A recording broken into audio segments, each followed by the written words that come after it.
Zenoya Saharda Samudra Khongbanda Ngasi ngarangi wafamdi natte ngasidagi sahi samnga yankhairomgi mamangda nongma numit yungba matungda nupa macha ahumne nupi macha amane tuminna samudra romda yengduna leirame khongban aduda achauba macha masak khangdaba hi kaya marom thang lere angangsing aduna madubu tuminna yengi nitigi makoina numit yungba matungdani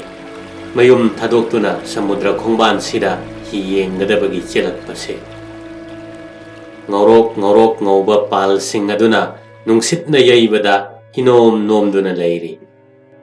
asiga loinana angang sing adugi mabuk ningsu hinom nomli makoi asi kadaidagi lakleba aduga kadaida chatkadawriba ngasi laktuna uriba makoi ase hayeng laktuna yenglabadadi hektama chatkirame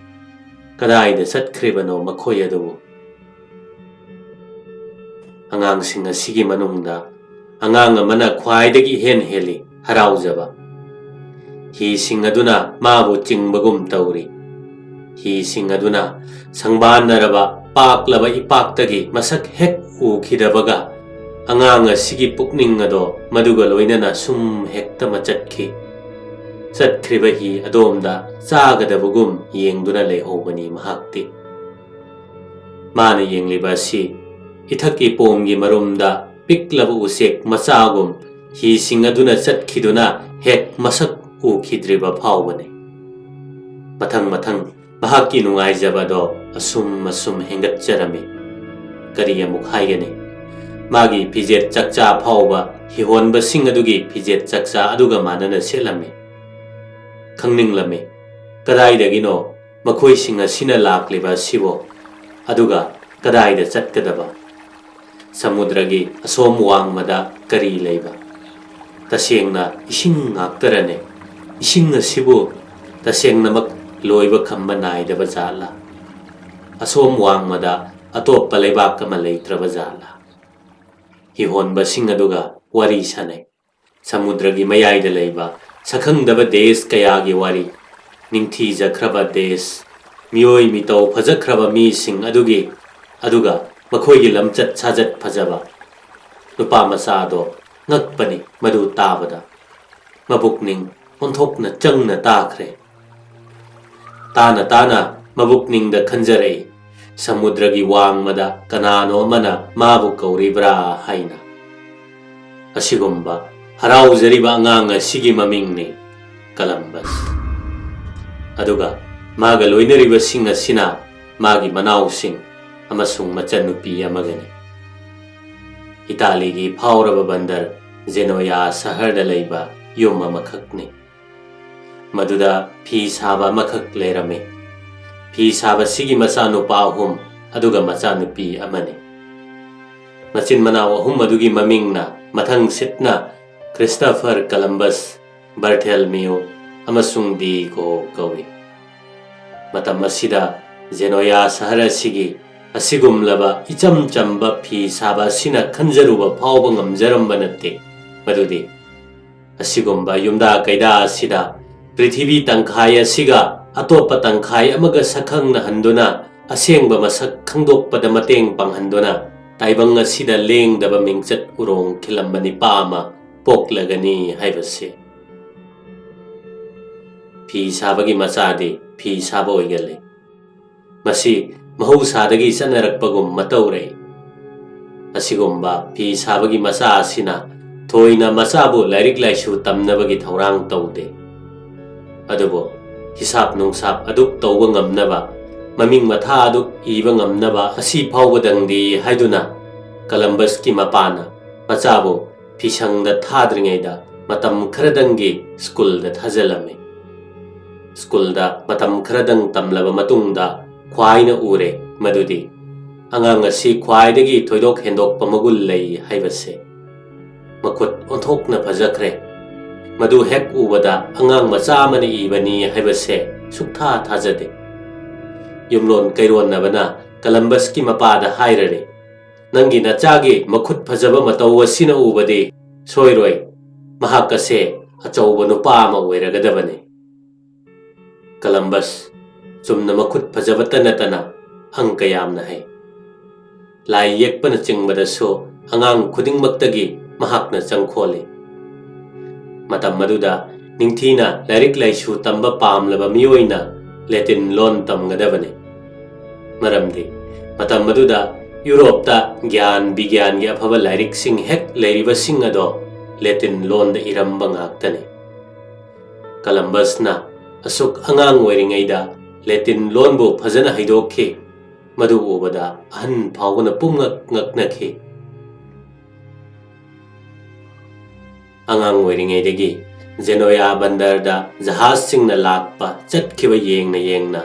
ꯀꯂꯝꯕꯁꯀꯤ ꯃꯄꯨꯛꯅꯤꯡꯗ ꯁꯥꯊꯤꯅ ꯄꯝꯁꯤꯟꯈꯤꯕꯗꯤ ꯃꯍꯥꯛ ꯍꯤꯔꯣꯏ ꯑꯃ ꯑꯣꯏꯅꯤꯡꯕꯅꯤ꯫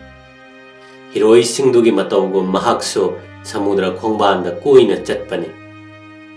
ꯑꯐꯕ ꯍꯤꯔꯣꯏ ꯑꯃ ꯑꯣꯏꯕ ꯇꯥꯔꯕꯗꯤ ꯂꯝꯃꯤꯠ ꯇꯨꯃꯤꯠ ꯈꯪꯕ ꯇꯥꯏ ꯑꯃꯁꯨꯡ ꯅꯣꯡꯗꯣꯜ ꯊꯋꯥꯟꯃꯤꯆꯥꯛꯀꯤ ꯃꯔꯝꯗꯁꯨ ꯐꯖꯅ ꯈꯪꯖꯤꯟꯕ ꯇꯥꯏ꯫ ꯃꯔꯝꯗꯤ ꯃꯇꯝ ꯑꯗꯨ ꯐꯥꯎꯕꯗ ꯊꯋꯥꯟꯃꯤꯆꯥꯛꯁꯤꯡ ꯌꯦꯡꯂꯒ ꯍꯤꯔꯣꯏꯁꯤꯡꯅ ꯁꯃꯨꯗ꯭ꯔ ꯃꯌꯥꯏꯗ ꯃꯥꯏꯀꯩ ꯂꯦꯞꯅꯩ꯫ ꯃꯔꯝ ꯑꯁꯤꯅ ꯑꯉꯥꯡ ꯑꯣꯏꯔꯤꯉꯩꯗꯒꯤ ꯃꯇꯣꯝꯇ ꯍꯣꯠꯅꯖꯗꯨꯅ ꯃꯍꯥꯛꯅ ꯖꯤꯑꯣꯒ꯭ꯔꯥꯐꯤ ꯑꯃꯁꯨꯡ ꯑꯦꯁꯇ꯭ꯔꯣꯂꯣꯖꯤ ꯈꯪꯖꯤꯟꯅꯕ ꯂꯥꯛꯅꯔꯝꯃꯤ꯫ ꯑꯗꯨꯕꯨ ꯆꯨꯝꯅꯒꯤ ꯂꯥꯏꯔꯤꯛꯇ ꯄꯥꯗꯨꯅ ꯍꯤꯔꯣꯏ ꯑꯃ ꯑꯣꯏꯕꯗꯤ ꯑꯣꯏꯊꯣꯛꯇꯦ꯫ ꯏꯁꯤꯡ ꯀꯨꯝꯗꯅ ꯍꯤ ꯍꯣꯜꯂꯨꯗꯅ ꯍꯤꯔꯣꯏ ꯑꯃ ꯑꯣꯏꯕ ꯉꯝꯗꯦ꯫ ꯃꯔꯝ ꯑꯁꯤꯅ ꯁ꯭ꯀꯨꯜ ꯇꯝꯂꯤꯉꯩꯗꯁꯨ ꯈꯨꯗꯣꯡꯆꯥꯕ ꯃꯇꯝ ꯐꯪꯕꯗ ꯀꯂꯝꯕꯁꯅ ꯍꯤ ꯇꯣꯡꯗꯨꯅ ꯍꯣꯟꯗꯣꯛ ꯍꯣꯟꯖꯤꯟ ꯇꯧꯔꯨꯕꯁꯨ ꯃꯌꯥꯎꯏ꯫ ꯃꯇꯝ ꯑꯗꯨꯗ ꯁꯃꯨꯗ꯭ꯔꯒꯤ ꯈꯣꯡꯆꯠ ꯑꯁꯤ ꯑꯗꯨꯛ ꯌꯥꯝꯅ ꯁꯥꯡꯅ ꯂꯝꯁꯥꯡ ꯑꯣꯏꯕ ꯈꯣꯡꯆꯠꯇ ꯆꯠꯅꯔꯝꯗꯦ꯫ ꯁꯨꯞꯅꯒꯤ ꯄꯥꯜꯒꯤ ꯃꯇꯦꯡꯗꯅ ꯖꯍꯥꯖ ꯅꯠꯇ꯭ꯔꯒ ꯍꯤꯅ ꯁꯃꯨꯗ꯭ꯔꯒꯤ ꯃꯅꯨꯡꯗ ꯌꯥꯝꯅ ꯁꯥꯡꯅ ꯆꯠꯄ ꯉꯝꯕꯒꯤ ꯊꯧꯅꯥꯁꯨ ꯂꯩꯅꯔꯝꯗꯦ꯫ ꯃꯇꯝ ꯑꯗꯨꯒꯤ ꯌꯨꯔꯣꯞꯇ ꯂꯩꯕ ꯃꯤꯁꯤꯡꯅ ꯑꯃꯦꯔꯤꯀꯥ, ꯑꯁꯇ꯭ꯔꯦꯂꯤꯌꯥ ꯑꯃꯁꯨꯡ ꯑꯐ꯭ꯔꯤꯀꯥ ꯂꯩ ꯍꯥꯏꯕꯁꯤ ꯈꯪꯅꯔꯝꯗ꯭ꯔꯤ꯫ ꯌꯨꯔꯣꯞꯀꯤ ꯍꯤꯔꯣꯏꯁꯤꯡꯅ ꯁꯃꯨꯗ꯭ꯔ ꯈꯣꯡꯕꯥꯟꯗ ꯂꯩꯕ ꯕꯟꯗꯔꯁꯤꯡꯗꯗ ꯆꯠꯊꯣꯛ ꯆꯠꯁꯤꯟ ꯇꯧꯅꯔꯝꯃꯤ꯫ ꯃꯇꯝ ꯑꯗꯨꯒꯤ ꯋꯥ ꯑꯩꯈꯣꯏꯅ ꯄꯟꯕ ꯇꯥꯔꯕꯗꯤ ꯃꯇꯝ ꯑꯗꯨꯗ ꯌꯨꯔꯣꯞꯀꯤ ꯃꯇꯨꯡꯗ ꯄꯣꯔꯇꯨꯒꯤꯖꯁꯤꯡꯅ ꯈ꯭ꯋꯥꯏꯗꯒꯤ ꯍꯤ ꯍꯣꯟꯕ ꯍꯩꯕ ꯀꯥꯡꯕꯨ ꯑꯣꯏꯔꯝꯃꯤ꯫ ꯃꯈꯣꯏꯒꯤ ꯃꯅꯨꯡꯗ ꯃꯊꯧꯅꯥ ꯂꯩꯕ ꯍꯤꯔꯣꯏꯁꯤꯡ ꯑꯗꯨꯅ ꯁꯃꯨꯗ꯭ꯔꯒꯤ ꯂꯝꯕꯤꯗ ꯂꯂꯣꯟꯅꯕꯒꯤꯗꯃꯛ ꯆꯠꯊꯣꯛ ꯆꯠꯁꯤꯟ ꯇꯧꯅꯔꯝꯃꯤ꯫ ꯑꯁꯤꯒꯨꯝꯕ ꯁꯥꯡꯂꯕ ꯂꯝꯁꯥꯡ ꯑꯁꯤꯒꯤ ꯂꯝꯈꯩꯗꯤ ꯑꯋꯥꯡ ꯑꯐ꯭ꯔꯤꯀꯥ ꯑꯃꯁꯨꯡ ꯅꯣꯡꯆꯨꯞ ꯑꯐ꯭ꯔꯤꯀꯥꯒꯤ ꯁꯔꯨꯛ ꯈꯔ ꯑꯁꯤꯅꯤ꯫ ꯈꯥ ꯑꯐ꯭ꯔꯤꯀꯥ ꯍꯥꯏꯕꯁꯦ ꯃꯇꯝ ꯑꯗꯨꯗ ꯁꯨꯈꯪ ꯈꯪꯅꯗ꯭ꯔꯤ ꯃꯈꯣꯏꯅ꯫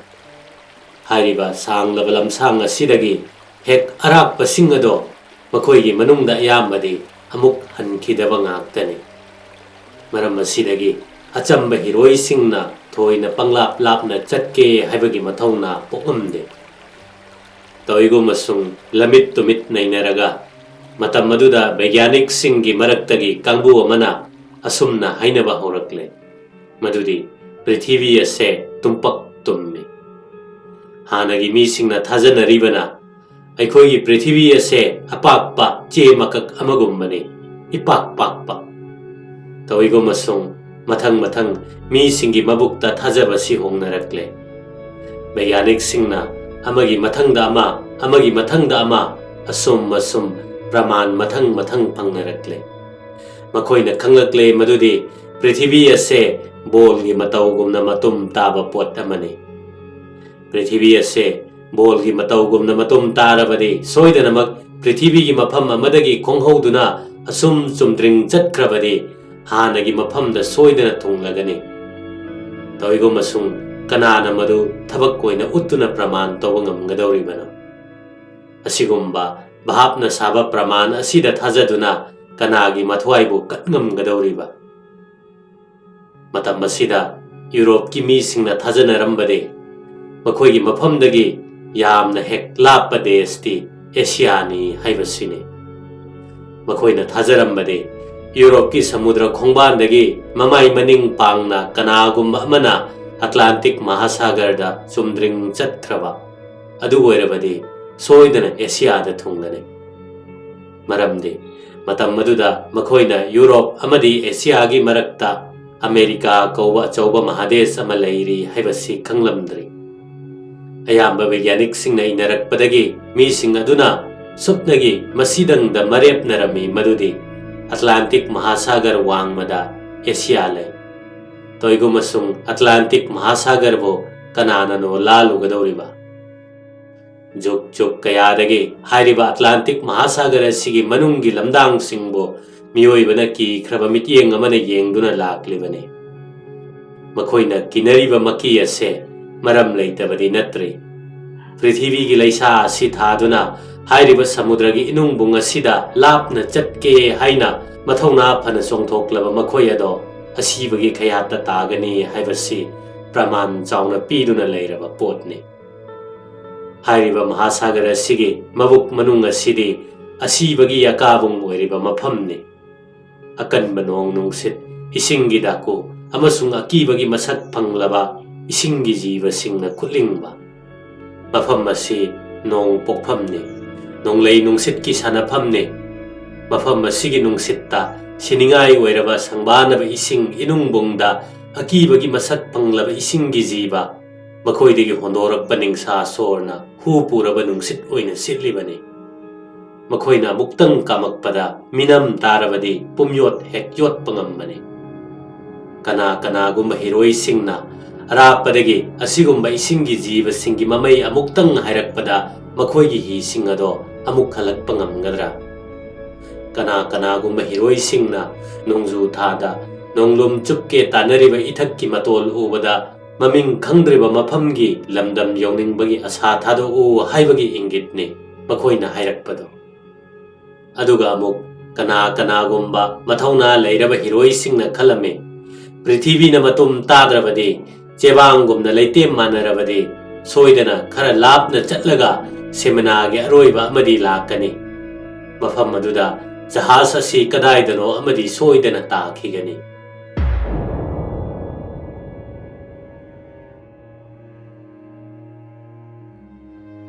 कलंबसना समुद्र की संबानबा इसिंगबु येंगना येंगना असुम असुम चौरकपगा लोइनना मागे अकोइबदा लैरिबा समुद्रसु असुमना अकीबगी सक्तम लौखलकले मीसिंगी मबुकनिंगदा हंगनिंगबदी पोकलगा अकीबा अमा पोकनबा वाफम अदु मागी मपुकनिंगददी हंगनिंग खंगनिंगबा अमा चानना पोखरे पृथ्वी की सकफमना मतुम तारबा भूगोलना हाइरिबा सिना चुमलमलबा अदु ओइरबदे महासागर असिगे असोम वांगमदा सोइदना पृथ्वी की लैसा लैरी अमसुंग हाइरिबा पृथ्वी की लैसा असे एशिया ने भारत वर्षना लैरिबा लैपाकदुदा सना फंगने तुरेल की इसिंगदसु सना तावगने कंफाल की लंबीदा भारत वर्ष ताव लंबीदी थिंखरे मरमदी लमदांग अदोमदा चटकदबा लम अपुंबदी अरब न खुदुम चनखरे क्रिस्टियन सिंगने हाइदुना मखोइबु येकने भारत यौनबा अनीसुब लंबीदे हाइरिबा महासागर असिगे इथक मनुंगदने हाइरिबा अटलांटिक महासागर असिगे मतुंगिना चुमद्रिंगना मनिंग पांगना चटख्रबदे सोइदना कंफाल फंगने मधुमक भारत वर्षगी लैसाने तोइगो मसुंग कनाननो चटकदबा सागर असिगे मनुंगदा अहिंग नुंगथिल महाक्ति मतोमता असिगुम्बा मंग असिदा मंगदुना लैरकपने मागी मपुकनिंगदा असुमना खंजखि सागर इथक्की मनुंगदगे कनानो अमना मखुत खत्तुना माबु कौरकप्रा मागी मथमोइ नुंगदा अवांगबा सोरदा लाउदुना पाउखुम पीखि अई चटकने समुद्रना माबु कौबसिदा मालेमगी लैसाना माबु फाजिंदुना थंबा ngamlaktre angakpa samudra-gi mikawni कलंबसना पाखंग कांगदोंग फारकपगा लोइनना समुद्र इरोन नुंगा सखंगनबा होरकले माना मतांग चाबा लाकपदा समुद्र की लंबीदा चटनबगी खुदोंग चाबदो हेक्ता मरौइ मतव असुमना मरक मरकता महाकना मतम मदुगी ममिंग लैरबा समुद्र की लमदांग पुमनमक सखंगनबा होरकले अवांग अफ्रीकादा ललोनबा हंगत हंदा चटलिबा जहाज सिंगदा महाकना ही हनबगी थबक याउदुना चथोक चसिन तौबा होरे मतम मसिदा अवांग अफ्रीका स्पेन पोर्टुगल की मरक्ता समुद्र की लमदांगदा इसिंग की लानफम मचा मचा सोकने अमुखक महक लान की जहाजता अफ्रीका की स्टिन्युइस शहर चलुई अमसुंग इसिंग की लानफम मयाइदा तारुई लानफम मसिदा महक की अथोइब मतिक मथौना उतखे मतम मसिदगी हौना भूमध्य सागरदा इसिंग की लानफम मचा मचादा महक हेक हेक याउखी असिगुम्बा थौदोक वाथोक मयाम असिगी मरक्ता महकी ही होनबगी पुंसी अमा ओइना लेलिबदुगा तोसिन्नरबा अंगक्प ज्ञान अमा तानसिलक्ले माना समुद्रदा चट्टबा मतमदा मेप येक्तुना मधु योलगा जीविका अदुम मवोय माना येक्लिबा मेप सिंग असे मतम मधुगी ही होनबसिंगदा ओंथोकना कनखरे महकना चुमनगी मेप तमक येक्तुना मागी जीविका ओइबा खक नत्रि महक मसामक्सो मेप अदुदा थीरी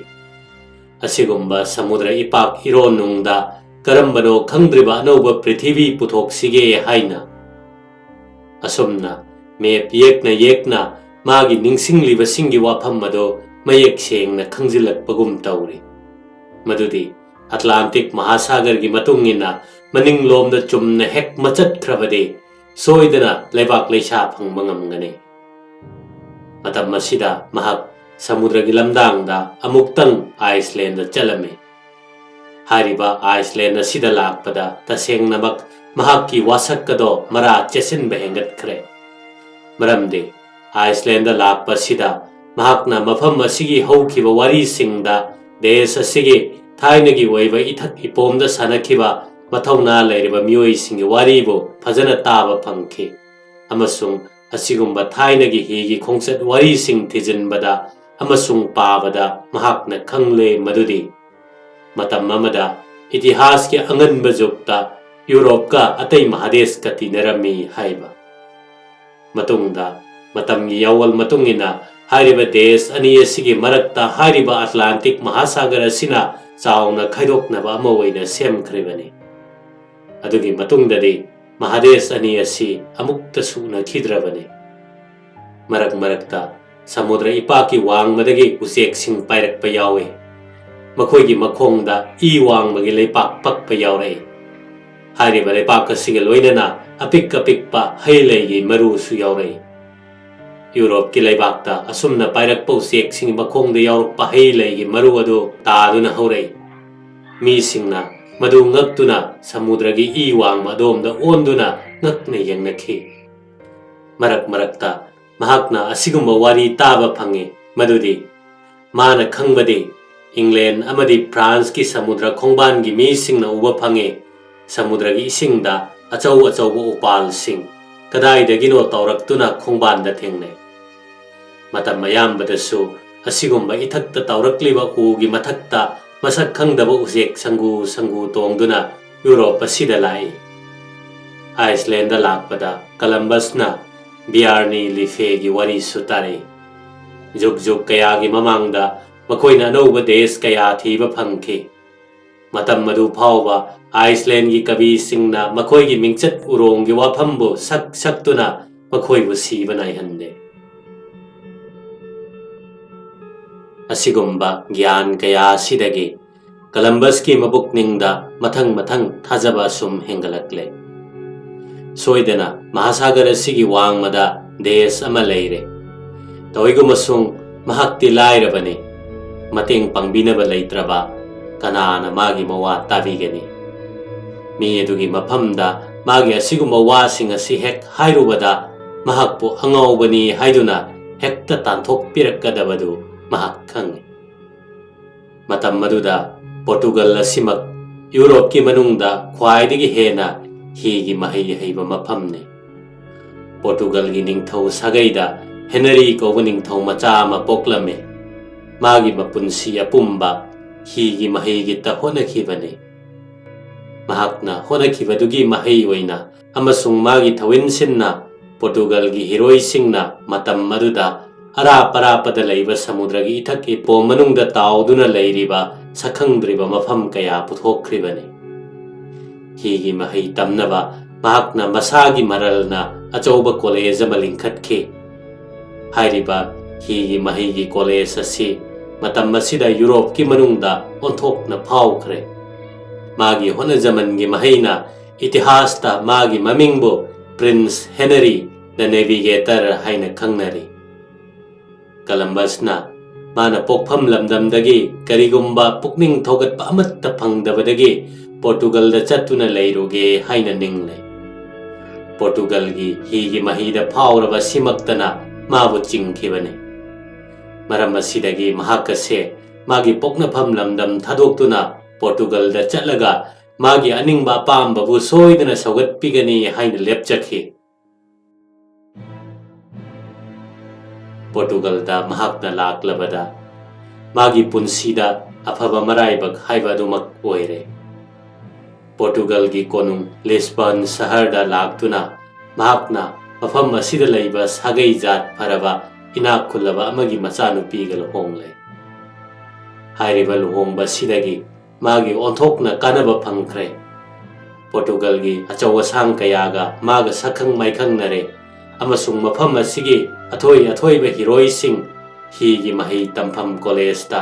ꯖꯤꯑꯣꯒ꯭ꯔꯥꯐꯤ ꯑꯃꯁꯨꯡ ꯁꯃꯨꯗ꯭ꯔꯒꯤ ꯈꯣꯡꯆꯠꯀꯤ ꯃꯔꯝꯗ ꯔꯤꯁꯔꯆ ꯇꯧꯔꯤꯕꯁꯤꯡ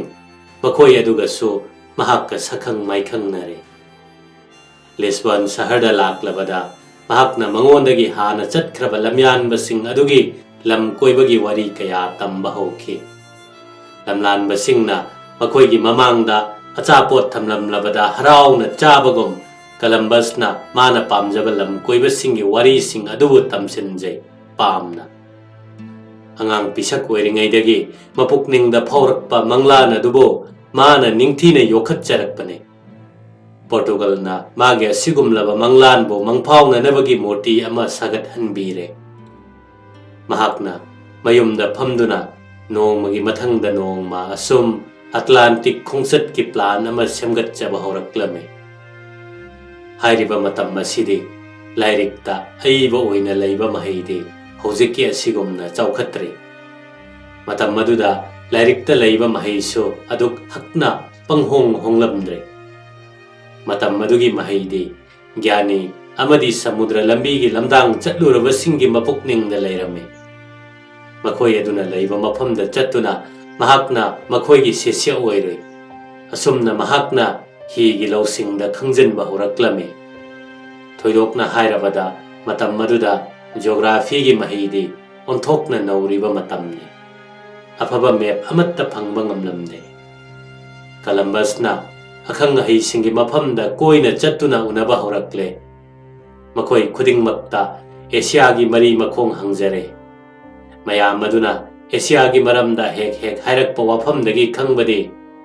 ꯗꯦꯁ ꯑꯁꯤꯗꯤ ꯁꯅꯥ ꯑꯗꯨꯒ ꯃꯔꯛꯇ ꯃꯅꯤꯅ ꯁꯥꯕꯃꯛꯅꯤ ꯍꯥꯏꯕꯁꯤꯅꯤ꯫ ꯃꯇꯝ ꯑꯁꯤꯗ ꯇꯁꯥꯅꯦꯂꯤ ꯀꯧꯕ ꯐꯥꯎꯔꯕ ꯕꯩꯖ꯭ञꯥꯅꯤꯛ ꯑꯃ ꯂꯩꯔꯝꯃꯤ꯫ ꯃꯍꯥꯛꯁꯤꯃꯛ ꯖꯨꯛ ꯑꯁꯤꯒꯤ ꯑꯊꯣꯏꯕ ꯂꯥꯏ ꯌꯦꯛꯄꯅꯤ꯫ ꯇꯁꯥꯅꯦꯂꯤꯅ ꯄ꯭ꯔꯤꯊꯤꯕꯤꯒꯤ ꯃꯦꯞ ꯑꯃ ꯌꯦꯛꯂꯝꯃꯤ꯫ ꯃꯦꯞ ꯑꯁꯤ ꯃꯍꯥꯛꯅ ꯀꯂꯝꯕꯁꯇ ꯎꯍꯜꯂꯝꯃꯤ꯫ ꯃꯗꯨꯗ ꯃꯍꯥꯛꯅ ꯑꯠꯂꯥꯟꯇꯤꯛ ꯃꯍꯥꯁꯥꯒꯔꯒꯤ ꯃꯅꯤꯡꯗ ꯍꯧꯖꯤꯛ ꯂꯩꯔꯤꯕ ꯑꯃꯦꯔꯤꯀꯥ ꯑꯁꯤꯒꯤ ꯃꯐꯝ ꯑꯁꯤꯃꯛꯇꯗ ꯑꯦꯁꯤꯌꯥꯒꯤ ꯃꯦꯞ ꯌꯦꯛꯂꯝꯃꯤ ꯑꯃꯁꯨꯡ ꯀꯂꯝꯕꯁꯀꯤ ꯋꯥꯐꯝꯗ ꯃꯍꯥꯛꯅ ꯏꯍꯥꯟ ꯍꯥꯟꯅ ꯄꯥꯎꯈꯨꯝ ꯄꯤꯔꯝꯃꯤ꯫ ꯅꯪꯅ